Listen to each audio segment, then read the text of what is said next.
বন্ধুরা, কেমন আছো? আজকে আমি সয়াবিন রান্না করব। সয়াবিন কষা। দেখো, সয়াবিন আর আলুগুলো আমি সিদ্ধ করে রেখেছি, এই যে জল ঝরিয়ে। আর মশলা দেখো, তেজপাতা, লবণ, চিনি, হলুদ, আদা, জিরে, ধনে আর লঙ্কা একসাথে বেটে নিয়েছি। চলো, কড়াইয়ে গরম হয়ে গেছে, আমি কড়াইয়ে এবার তেল দিয়ে দিচ্ছি।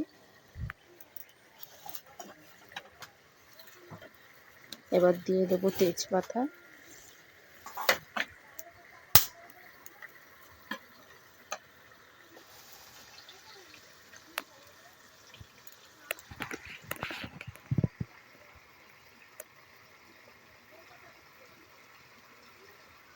হলুদ দিয়ে দিচ্ছি,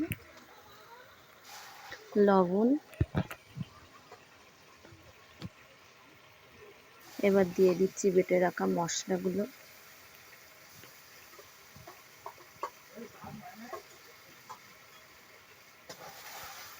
ভালো করে নাড়িয়ে চাড়িয়ে নিচ্ছি। দেখো,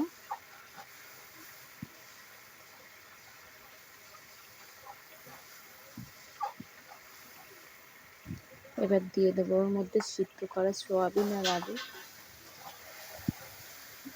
ভালো করে কষিয়ে নেব।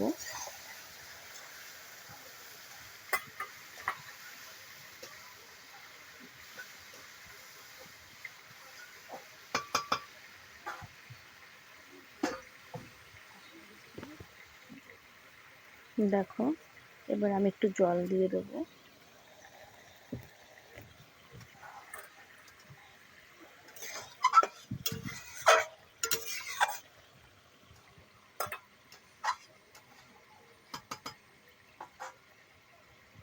দেখো, ভালো করে সিদ্ধ হয়ে যাবে এই জলটুকু। এই দেখো, জল শুকিয়ে গেছে। আমি এবার চিনি দিয়ে দিচ্ছি আর গরম মশলা দিয়ে দিচ্ছি। রেডি সয়াবিন কষা। দেখো, আমি নাড়াচাড়া করে নামিয়ে নেব।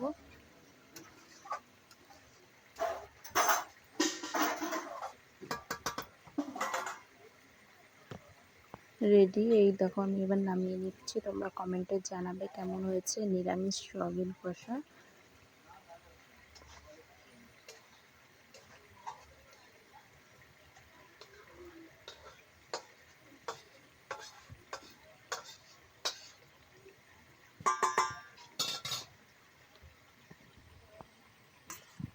এই যে দেখো,